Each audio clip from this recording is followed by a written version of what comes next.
하나님의 말씀은 신명기 19장 1절부터 13절까지의 말씀입니다. 신명기 19장 1절부터 13절까지의 말씀.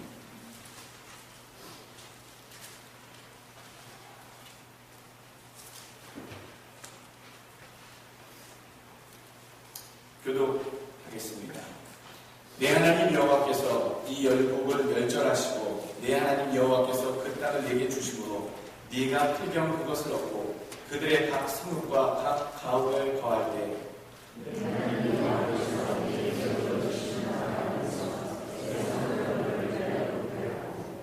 내 하나님 여호와께서 내게 유업으로 주시는 땅의 전체를 성읍으로 분하여 그 도로를 닦고 무릇 살인자를 그 성읍으로 도피케 하라.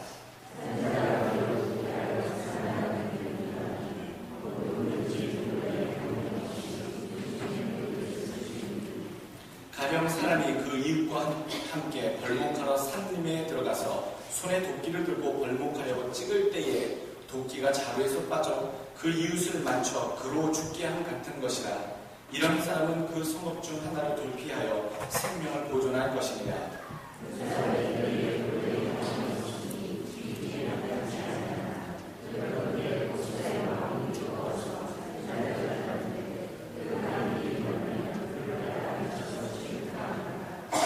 그러므로 내가 네게 명하기를 새 성읍을 너를 위하여 구별하라 하노라.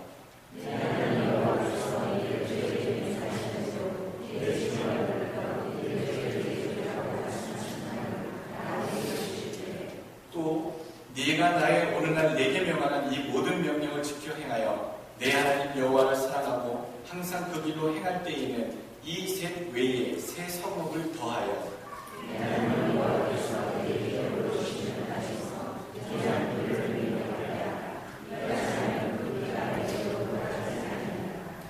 그러나 만일 사람이 그 이웃을 미워하여 엎드려 그를 기다리다가 일어나 쳐서 그 생명을 상하여 죽게 하고 이 한 성읍으로 도피하거든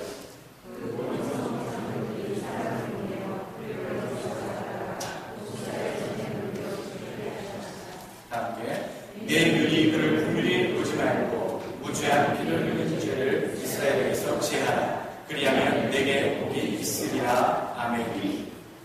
예수님이 우리의 도피성입니다 라는 제목으로 우리 함께 은혜 나누기를 원합니다. 도피성, 미크라트라고 하는 말입니다. Cities of Refugees, 피난자들의 도시라는 뜻이죠.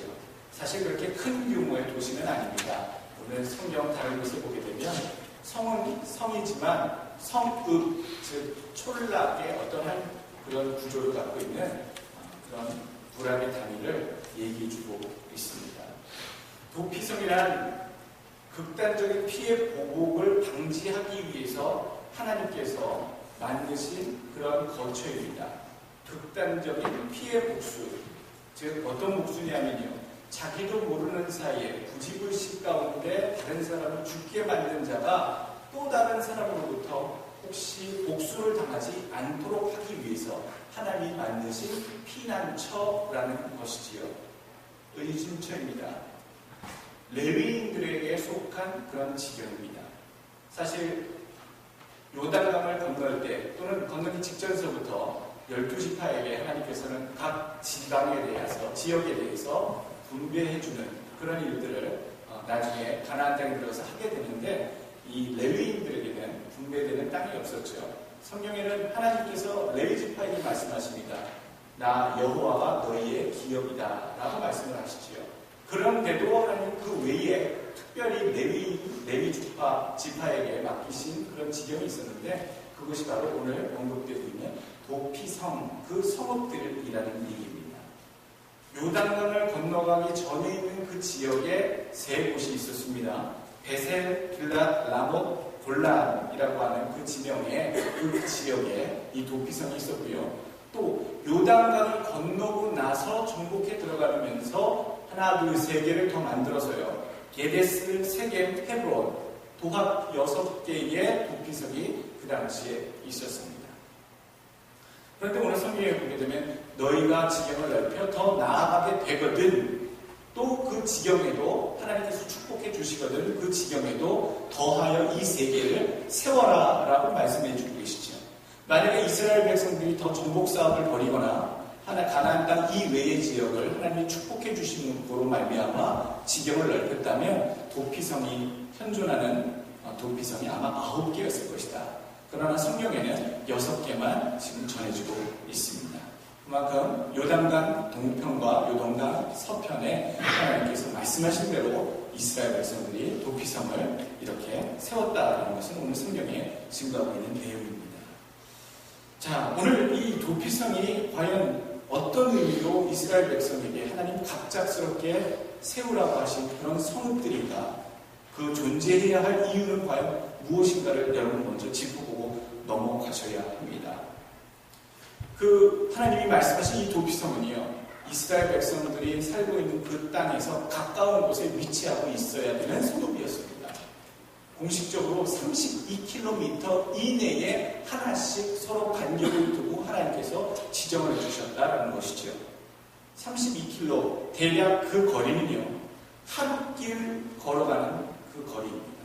하루길에 사람이 자기가 잘못을 저질러서 목숨을 부지하고자 탈출하는, 적어도 가야 되는 그 거리가 하루길 정도 되는 그곳에 하나님께서는 도피성을 세워라, 오늘 신명기에 말씀하고 계시다는 것이죠. 심지어는 오늘 말씀 들으십시오. 3절 말씀 보게 되면요, 땅을 그렇게 등분을 하고 나서 그 지역을 3등분 나누고 그 지역에 하나씩 도피성을 계획적으로 세우되 그 도피성으로 가는 무엇을 만들라?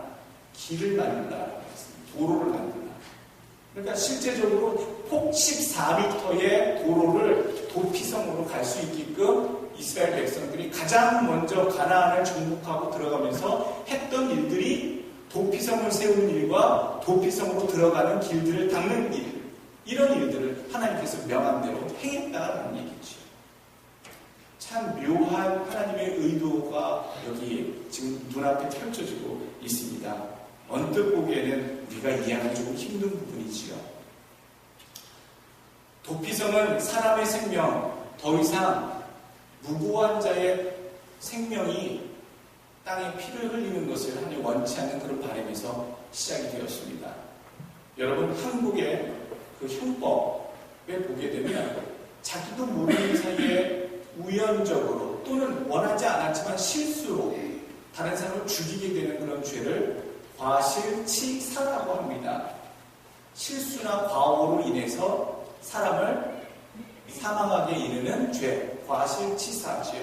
근데 또 그 과실치사도요, 단순 과실치사가 있고요, 업무상 과실치사가 있고요, 어떤 공적이나 자기 업무 중에 다른 사람을 죽게 하는 것과 일반적인 또 과실치사가 또 형량이 조금씩 다릅니다.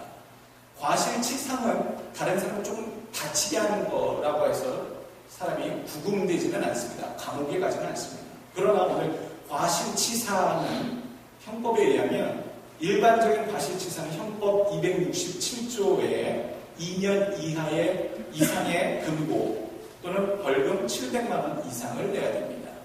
과실치사입니다. 이게 일반적인 과실치사고요. 굉장히 경미하죠.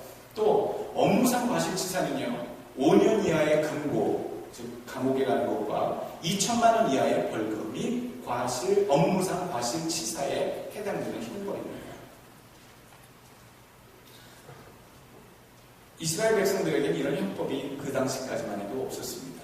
하나님께서는 이러한 상황에 처해 있는 사람들의 안타까운 목숨을 돌아보시기 위해서 오늘 도피성을 만들고 계셨는데, 사실 이 도피성을 만들기 이전서부터 고대 근동에 많은 그 당시 그 아시아 근동 지방에 있던 사람들은요, 죄를 지으면 어디로 도망했는 줄 아십니까? 바로 그들이 섬기는 신전의 제단 뒤로 숨었습니다.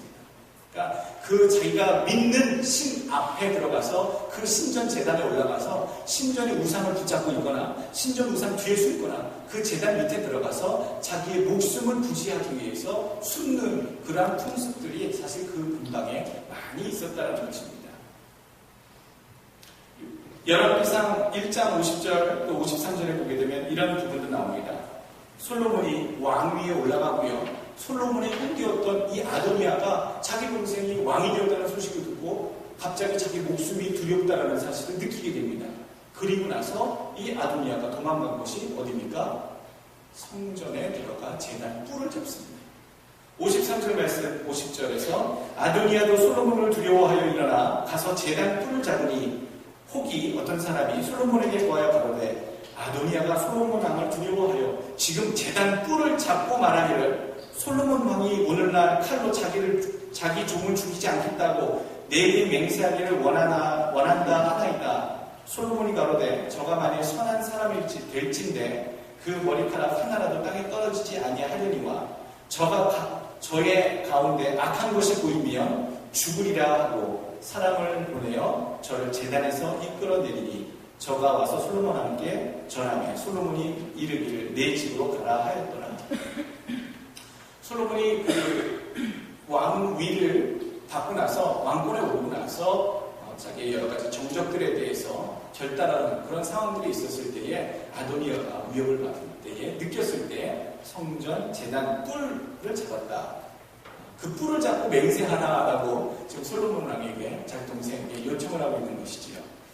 솔로몬이 선한 일만 하면 용서해주고 나쁜 죄악이 있다면 용서하지 않겠다. 대신 그럼 돌아가라고 하는 그런 조건을 달고 자기의 형 아도니아 왕자를 자유롭게 되돌려 보냈지요. 그런데 그 제단들이 숨는 것도 영원한 피난처, 영원한 해결책은 될 수 없었다라는 사실입니다. 잠시 머물 수 있는, 며칠간 머물거나 며칠간 숨을 수 있는 그런 장소는 되었지만 영원히 그 복수를 하려고 하는 피해를 입은 자, 죽임을 당한 자의 가족이나 형제들로부터 복수를 당할 수밖에 없는 늘 위태로운 지경의 위협에 시달려야 했다라는 사실입니다. 그래서 도피성은요, 바로 뜻하지 않은 살인으로 인해서 잘못하면 또 무지한 피를 흘려야 될지도 모르는 불쌍한 인생들을 향한 하나님의 자비하신 사랑의 배려함의 제도였다라는 것이 오늘 도피성의 존재 이유입니다. 하나님 더 이상 무고한 생명을 흘리지 않게 하시겠다는 의미이시지요. 여러분, 우리 시대, 우리 세대에도 도피성이 있었던 것 같습니다. 여러분, 명동성당 기억나십니까? 명동에 가면 데이트해 보신 적도 있으십니까? 명동성당에서. 명동성당, 왜 제가 명동성당 말씀드리냐면요. 1980년대, 특별히 1987년도 1월달에 그 서울대 박종철 그 학생, 한참 선배신데, 그 분이 고문을 받다가 민주화 항쟁 중간에 사고로 죽게 되는, 그것이 도화선이 되어서 굉장히 많은 데모가 일어났고 민주화 항쟁들, 어떤 그런 혼란과 어려운 일들이 사회 전반적으로 촉발되었습니다. 그때 항상 사람들이 데모하고 시위하다가 정경들한테 쫓기고 피해가다가 마지막으로 숨은 곳이 어디였냐면 명동성당이었어요. 명동성당 본당에 들어가거나 지하실로 숨거나, 그러면 정경들이 항상 다 때리고 잡고 그렇게 쫓아오다가 성당 안으로 들어가면 함부로 그 성당 안까지는 들어가지 못했다는 것이죠.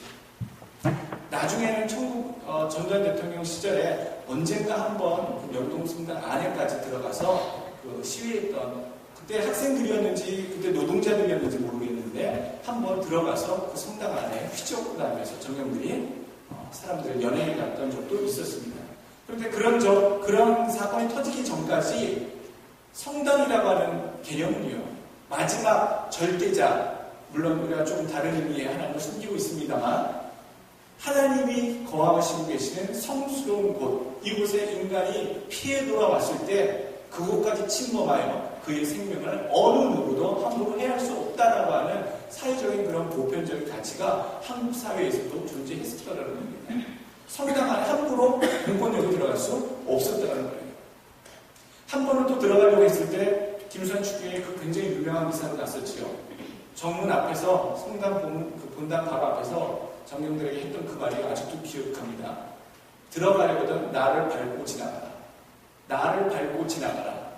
너희가 지나가면 내 뒤에 신부들이 서 있을 것이고 내 뒤에 수녀들이 서 있을 것이고 그 뒤에 학생들이 서 있을 것인데 너희들은 나를 밟고 가는 그 순간 신부와 수녀들과 학생들을 밟고 지나가야 될 것이다. 그 말이 굉장히 유명합니다. 여러분 아마 신문에 나온 거 기억하실 겁니다. 나를 밟고 지나가라. 다른 종교의 또 신부님이시고 추기경님이지만 개인적으로는 참 멋진 말씀을 하십니다. 생명을 살리고자 역시 성직자다운 말씀을 하셨구나. 그런 감동을 저는 개인적으로 받을 수가 있었습니다. 여러분, 우리 시대의 마지막 그 피할 수 있는, 우리가 의지할 수 있는, 우리가 무엇인가 억울하고 무엇인가 일이 꼬이고 무엇인가 잘못되어서 참으로 안타까운 지경에 처했을 때 피할 수 있는 그곳이 있다라는 것 자체만으로도 그 세대에, 그 시대에 큰 축복이 아니었나라는 생각을 해보게 됩니다. 결국엔 그 명동성당도 그렇게 진압이 되어서 경찰들이 들어오고 나중에 그런 경우가 한번 거행되게 되죠. 그때 얼마나 많이 그 천주교나 저쪽 그 로마 바티칸에서도 항의 서한이 한국 정부에 접수가 되고 이랬더라라고 하는 그런 뒷이야기가 기억이 나기도 합니다. 여러분, 오늘 도피성은요, 하나님께서 그걸 말씀하고 계십니다. 인간은 실수하는 존재다. 그것을 하나님께서 봐주고 계시고 배려해주고 계시는 그런 마음이 드러나는 그런 제도 중에 하나입니다. 하나님께서는 인간에게 죄를 짓지 않기를 원하십니다. 분명히 율법에는 살인하지 말라라고 말씀하고 계십니다. 같은 신명기 5장 17절에 그렇게 말씀하십니다. 그런데 살인이라 할지라도 그런 사고로 인해서 뜻하지 않게 피를 흘린 자들에 대해서 그들이 다른 복수자로부터 피를 또 흘리는 것에 대해서 하나님께서는 원하시지 않는다. 이 도피성이 그냥 나쁜 짓을 하고 또 억울하기만 하면 그냥 들어가는 그런 장소는 사실 아니었습니다. 도피성에 들어가려면 세 가지 원칙이 있었는데 그 세 가지 원칙 중 첫 번째는 이것입니다. 첫 번째로 살인자가 과실로 인해 자기 잘못으로 인해 죄를 지었다는 것에 대한 판결을 제사장들과 장로들 앞에 받았어야 합니다. 자기가 의도적으로 살인을 했거나 속여서 사람을 정말 죽였는데 그 재판을 받지 아니하고 제사장한테 판결을 받지 아니하고 도피성에 거할 수가 없었다는 얘기죠. 도피성에 들어가 숨는다 하더라도 자신이 분명히 의도적으로 살인을 하지 않았음을 밝히는 판결을 받았어야만 했었습니다. 살인의 도구가 증거물이 있거나 또 증인이 있거나 계획적인 살인이 들통나면 그 사람은 도피성에서 내쫓김을 받았다는 얘기지. 그러나 과실로 인한 그런 살인은 도피성에서 얼마든지 생활할 수 있는 조건과 여건들을 공급받고 허락받았다는 얘기입니다. 또 두 번째 원칙이 있습니다. 그 도피성에 들어가려면 반드시 스스로 피해서 들어와야 됩니다. 누가 살인을 한 현장까지 보호해주는 사람이 파견되거나 제사장이 하속을 붙여서 그를 보호하기 위해서 데려오거나 이러지 아니했다는 겁니다. 자기가 자기의 목숨을 살려고 하는 자들은 억울해서 잘못하면 죽게 된 그 위기의 상황에 처한 사람은 어떻게든 자기의 발로 제일 가까운 도피성으로 스스로 찾아 들어가야만 했다. 그것이 원칙 두 번째라는 얘기죠. 그러나 이 살인자는 도피성 안에 들어왔을 때에는 철저한 보호를 받을 수 있었습니다. 때로는 도피성으로 피해 들어가는 도중에 살인을 당하는 사람도 있었고요. 때로는 도피성에 잠깐 머물다가 자기가 그 도피성 안에서 거하는 것이 답답하다고 해서 도피성을 자기 의지대로 마음대로 나왔다가 살인을 당하는 경우도 있었습니다. 아무리 자기 자신이 무죄하고 또한 억울한 누명을 썼다고 생각할지라도 도피성으로 스스로 피하지 않으면 눈은 눈으로 이는 이로 갚게 되는 그 보복의 무서운 그 보수자들로부터 보호받을 수는 없었다는 얘기입니다. 세 번째 원칙은요, 대제사장을 죽으면 그 당시에 대제사장에게 판결을 받았던 도피성으로 피했던 사람은요, 자유의 몸이 된다. 그 선포함을 받는다는 얘기입니다.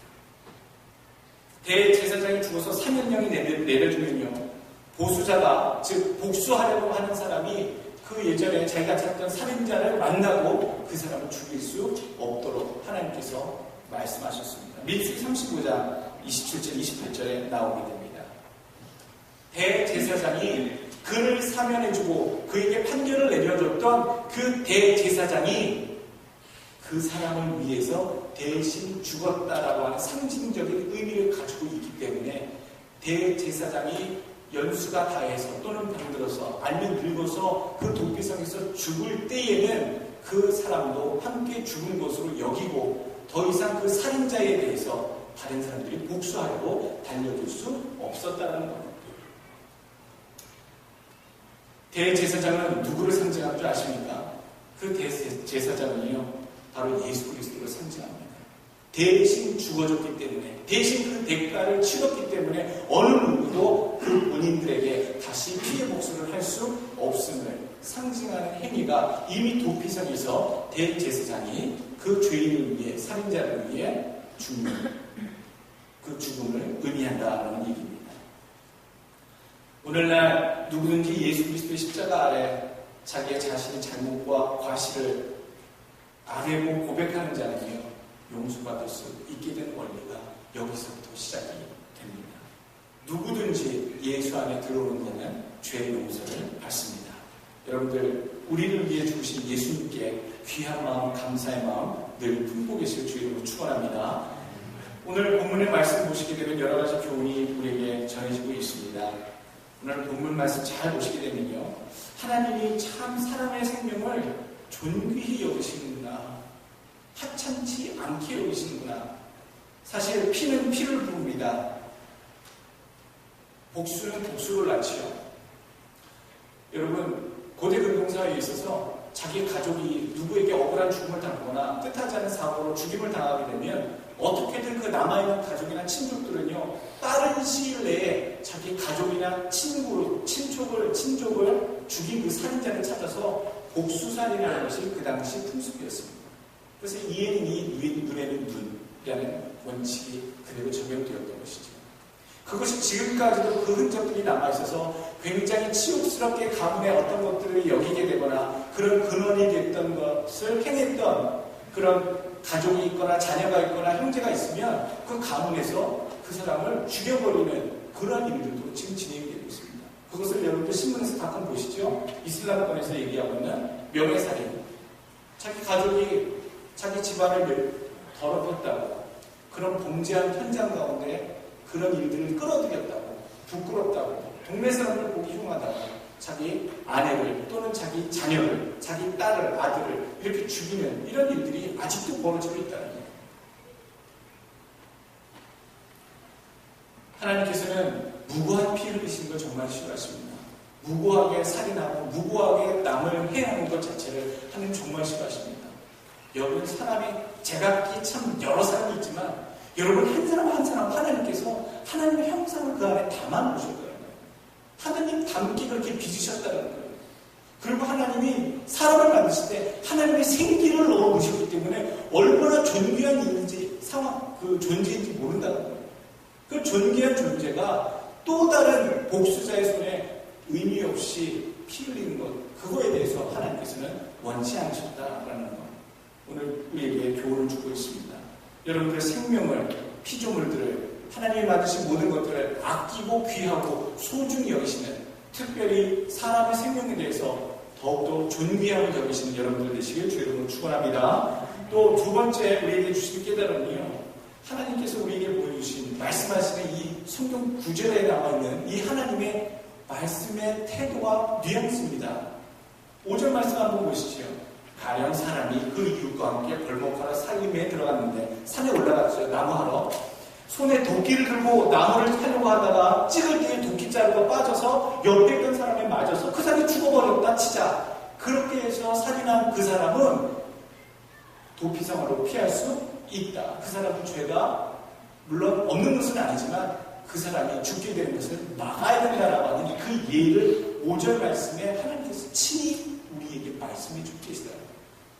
무슨 선녀와 나무꾼 도끼 이야기도 아니고요. 하나님께서 신명기 하나님의 명령의 말씀들을 증거하시면서 친히 하나님께서 세세한 인간들이 이해할 수 있도록 하나님의 백성들이 하나님의 의도가 무엇인지, 어떠한 상황에서 그러한 사람들을 보호하고 어떠한 사람들을 보호하라는 건지에 대한 이해를 참 할아버지가 손자에게, 자녀들에게 옛날 이야기 자세하게 재미나게 해주시듯이 5절 말씀에 하나님께서 친히 이렇게 예를 들어 우리 백성들에게 일러주시고 있는 하나님의 모습, 무엇을 발견하십니까? 하나님이 사람들에 대해서 사랑하시되 이렇게 정성껏 깊은 배려로 우리 인간들을 대하고 살아가신다는 것. 거기서 우리가 배울 게 뭡니까? 진정한 사랑은요, 남을 위한 대충 그런 배려가 아니라요, 굉장히 사력 있고 정성이 가득한 배려, 섬김, 그것이 바로 하나님이 우리에게 지금 보여주시고 있는, 이 말씀 가운데 느끼게 해주시고 있는 이 태도를 우리도 다른 사람들에게 보여야 하고 베풀어야 된다는 얘기입니다. 우리는 착한 일하고 좋은 일 할 때에 대충 어느 정도 선까지 해버리고 됐어, 대충 알아서 하라고 그래 라고 하는 그런 태도를 취하기 쉽습니다. 귀찮으면 좋은 일도 내가 원하는 100가지만 하는 우리 스스로의 한계를 스스로 가지고 있기 때문이지. 그런데 하나님께서 보십시오. 정말 세밀하게, 세세하게, 섬세하게 이 백성들을 살피시고 이해하고 알 수 있도록 하시는 하나님의 마음, 우리가 그렇게 배워야 됩니다.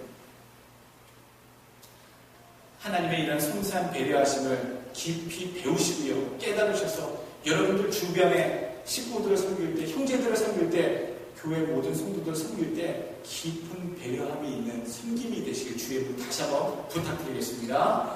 또 세 번째 우리에게 주시는 교훈이 있습니다. 11절 말씀 보게 되면 참 하나님께서 무고한 피를 더 흘리지 않기를 바라시는 이 제도적인 것들에 대해서 만들라, 세워라 얘기하시는데 하나님이 걱정하시는 것 바로 11절에서부터 등장합니다.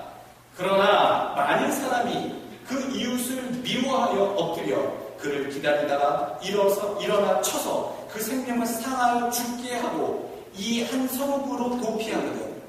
자, 이건 똑같은 살인사건인데 어떤 살인사건입니까? 뜻하지 않은 사고, 과실치사가 아니라 의도적인 살인, 그런 살인을 저지른 살인자가 자기의 생명을 보존하고자 이 도피성으로 들어오거든. 그러한 자들은 장로들과 사람들을 보내어 그를 잡아다가 보수자의 손에 넘겨주어 죽게 할 것입니다. 여러분, 뭔가 상당히 다른 결정이 나오고 있습니다. 하나님께서 도피성을 만들어라, 그리고 그걸로 필요하게 해서 사람의 생명을 보존케 하라, 생명은 귀한 것이다라고 하는 그런 일관된 가르침을 1절부터 쭉 주시는데요. 오늘 11절에는 그를 보수자의 손, 즉 복수하려고 하는 이를 득득 깔고 있는 그 형제나 친족들에게 내어주어서 죽임을 당하게 하라라고 얘기하고 계십니다. 하나님은 살리고자 하시는 그런 마음이 가득하신 것 같은데 오늘 의도적으로 다른 사람을 죽이고 그 성에 숨어든 자들은 붙잡아다 내어 죽이게 하라고 하는 하나님의 가르침. 우리들에게 무엇을 깨닫게 하십니까? 하나님의 선한 의도를 악용하는 자가 이 땅에는 항상 있다라는 겁니다. 그 악용하는 자 되지 않도록 우리 심성이 참으로 못되고도 오염되고도 타락하여서요, 선하신 의도를 말할 때요, 여러분들 인간 사이에도 어떤 거 느껴지십니까? 내가 선대하고요, 내가 착하게 대하려고 하고요, 내가 양보하면요, 그것을 너무 당연하게 받거나요, 그것을 오히려 나를 등치거나요, 또 나를 너무 바보스럽게 여기거나요, 내가 진짜 착한 마음으로 그냥 아무 사심 없이 아무 대가 없이 대했는데 나를 이용하는 그런 사람들 너무나 세상에 진비하지 않습니까? 우리 그런 세상에 살고 있지 않습니까? 사람들의 심성이 원래 그렇다는 겁니다. 그런 심령의 상태를 잘 알고 계신 하나님께서 그런 못된 심보를 가지고 의도적인 살인을 저지른 살인마는 붙잡아다가 밖에 그 복수자의 손에 맡겨버려라라고 오늘 하나님 11절의 단서의 내용을 달고 계시다는 겁니다.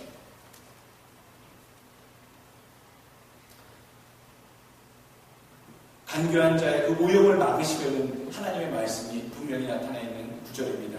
우리가 하나님께 여기서 배워야 될 것은 하나님께서 내게 베푸시는 선한 기다리심, 참으심, 인내하심, 자비하심이 느껴졌을 때 여러분 그걸 이용하는 백성들이 되지 마시라.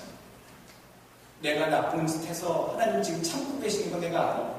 내가 정말 이거 하면 안 되는데 하나님께서 이걸 되돌리시고 하나님이 지금 참고 기다리고 계시고 인내하고 계신 줄 아는데 내가 빨리 회개해야지. 내가 빨리 이 잘못을 되돌려야지 라고 그 마음을 바꾸셔야 되는데 내일도 봐주시겠지. 내년도 봐주시겠지. 내가 죽기 전에만 하면 되겠지 라고 하는 그런 간교한 마음을 품게 된 자는 하나님께서 그 대가에 대한 이 엄중한 태도를 우리에게 보여주고 교훈하고 계시다는 얘기입니다.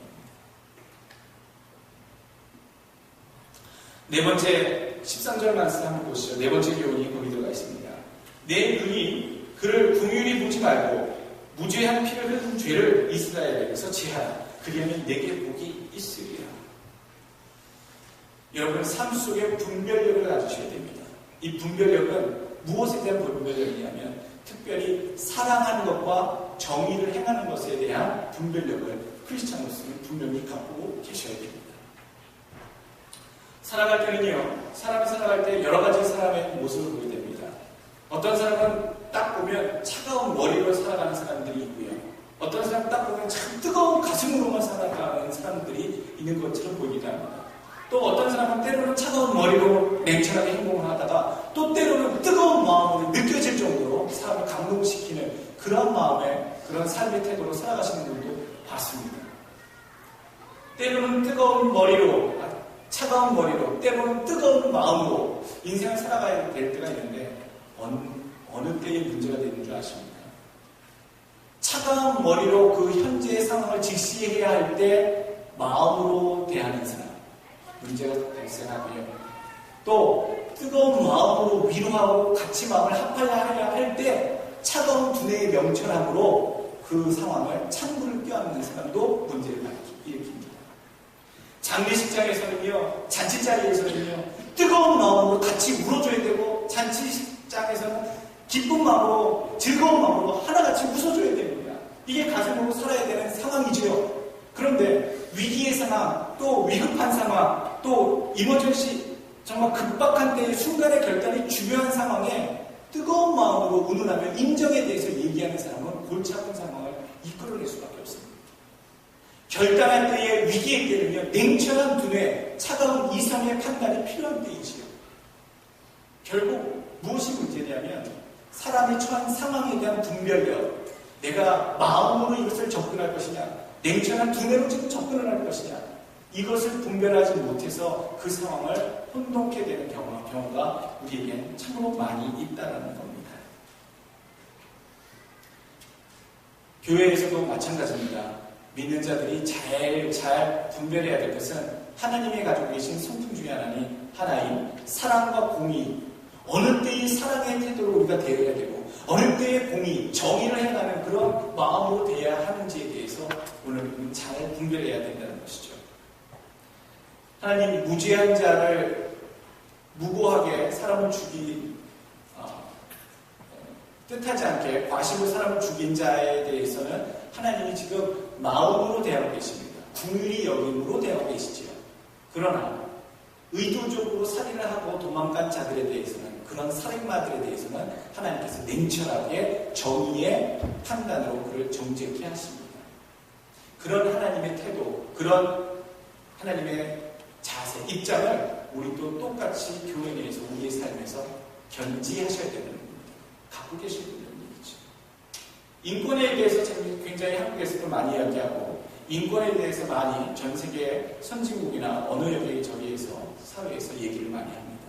그런데 제가 제일 궁금해하는 것은요, 한국에서 왜 흉악한 살인범들, 연쇄살인범들 또는 성폭행범들 이런 사람들을 붙잡혀가고 또는 끌려갈 때에 그 사람들에 대해 인권에 대해서 생각하고 그 사람들의 초상권에 대해서 생각하고 그 사람들의 모든 불평이 없도록 배려하는 것에 대해서 굉장히 포커스를 맞춰서 사람들이 인권에 대해서 얘기를 합니다.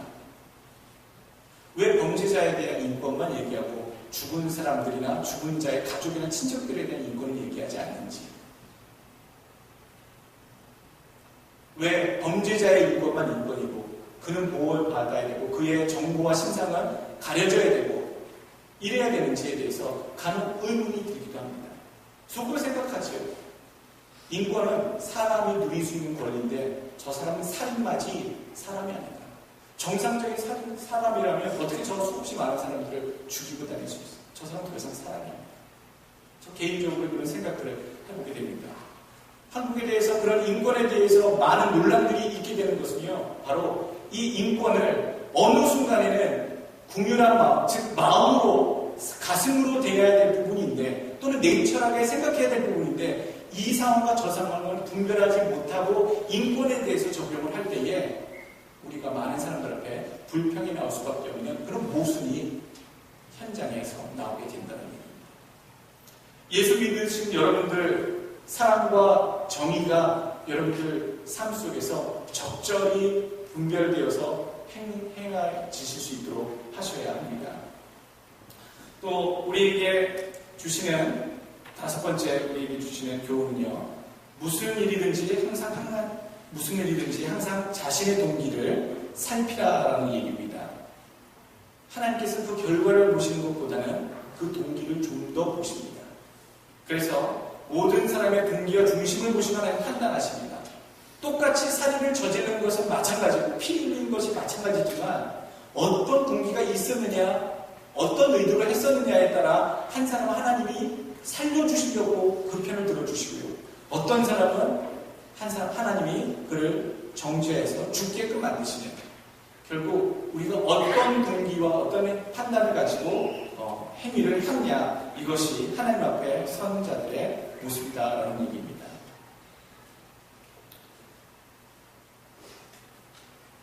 오늘 다음에 주시는 우리에게 교훈은 건강한 공동체, 우리 교회 내에서도 사랑과 공의가 조화 있게 균형 있게 이루어져야 된다라는 얘기를 말씀드리고 싶습니다. 어떠한 사람도 또 어떠한 공동체도요, 그 안에서 공의가 없으면 그 공동체는 인정에 끌려다니는 공동체가 됩니다. 사람이 나쁜 짓을 해도 또 도둑질을 하고 와서 교회 분란을 일으켜도 그냥 사랑으로 돕자, 사랑으로 용서해주자, 사랑 얘기만 합니다. 그런 교회는 결국에 인정에 이끌려서 사람들의 마음에 요동치는 대로 움직이는 결정들이 되어지는 교회가 되어버리고 맙니다. 반면에 사랑이 없는 교회는 무엇이 문제냐면 메마른 교회가 된다는 거죠. 상박한 교회가 됩니다. 예수 그리스도의 사랑이 전혀 느껴지지 않는 교회가 되어버리죠. 그래서 공동체는 항상 사랑과 그 다음에 공의가 강조되어야 되는데, 공동체가 사랑만 강조하다 보면 무질서와 혼란과 인정에 이끌릴 수 있고, 반대로 공의만 강조하다 보면 율법주의자를 양상하는 냉랭한 그런 살벌한 공동체가 될 수밖에 없다라는 것, 이것을 생각하시면서 우리 교회가 어떠한 공동체가 되어야겠구나, 사랑도 있지만 하나님의 공의가 실현되는 교회가 될 수 있도록 우리가 생각을 해야 된다는 것, 여러분들 마음속에 품고 가셔야 되는 부분이라 생각이 됩니다. 우리에게 주시는 교훈입니다. 또 예수님은 우리의 도피성이 되어주신다라는 얘기입니다. 여러분, 우리의 처지를 한번 생각해 보십시오. 여러분들 원래 죄를 짓고 싶으셔서 죄를 짓습니까? 그런 것들을 한번 고민하고 생각해 보면, 내가 죄를 짓는 건 내 스스로 짓는 건데, 내가 죄를 짓는 이것조차도 사실 우리 어머니 뱃속으로부터, 내가 아기 때서부터 타고난 습성 아닌가? 그 습성 중에 그 이유가 내가 태고 쪽서부터, 아담 때서부터 시작된 원죄, 오리지널 신, 원죄가 내 핏줄과 핏줄을 통해 후손 대대로 퍼져서 나에게 전가된 이유, 그 원죄 속에서 태어난 인간이기 때문에 내가 스스로 죄를 짓는 그 죄를 자범죄라는데, 이 죄조차도 너무나도 죄에 친숙한 그런 습성으로 나는 태어난 것이 아닌가, 우리가 맞다라는 얘기입니다. 하나님 인간을 선하게 창조하셨지만 이미 죄를 지은 그 순간 아담의 후손들은요, 항상 죄의 습성에 길들여져서 그렇게 태어난 족속들이라, 어떻게 보면 억울하다는 것이지요.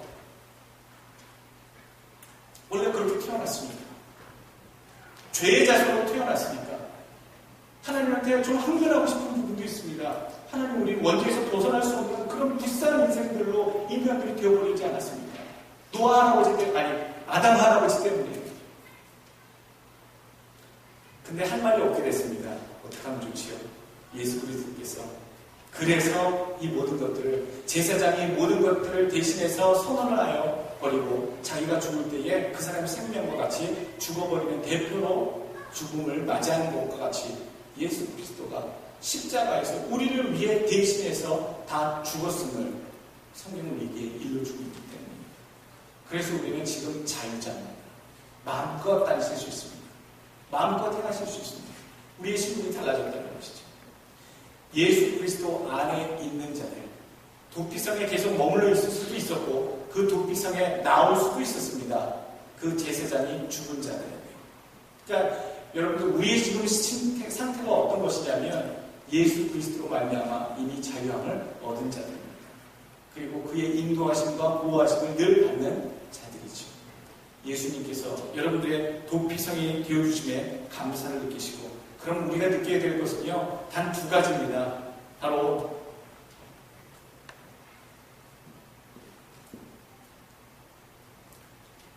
예수 그리스도 때문에 내가 구원을 받았다라고 하는 그 감사한 마음으로 사셔야 된다는 것과 그의 은혜를 잊지 않고 사는 것, 그것이 우리 예수로 말미암아 피의 흘림을 면한 생명을 구한 자들이 취하고 살아가야 될 인생의 자세입니다. 우리에게 주시는 여러 가지 교훈들 가운데 하나님께서는 믿는 자의 삶에 참 깊이 관여하시는 분이시구나라는 생각을 해보게 됩니다. 가까이 계십니다. 멀리 계시지 않습니다. 우리의 삶 속에 다른 세상의 신들은 세상 넘어 저쪽 이편에 어떤 이상향의 그 끝에 계시는 게 절대자라 얘기하지만, 오늘 우리들이 믿는 하나님은요, 우리의 삶에 간섭하고 계시고 관계하고 계시고요, 하나님 주장하고 계십니다.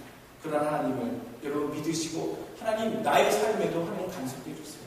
하나님 나의 삶에도 직접 보여주시고 이끌어주시고 하나님의 손길을 드러내 주세요. 여러분, 그런 기도, 그런 요청을 하나님께 당당히 해보실 수 있기를 부탁드립니다.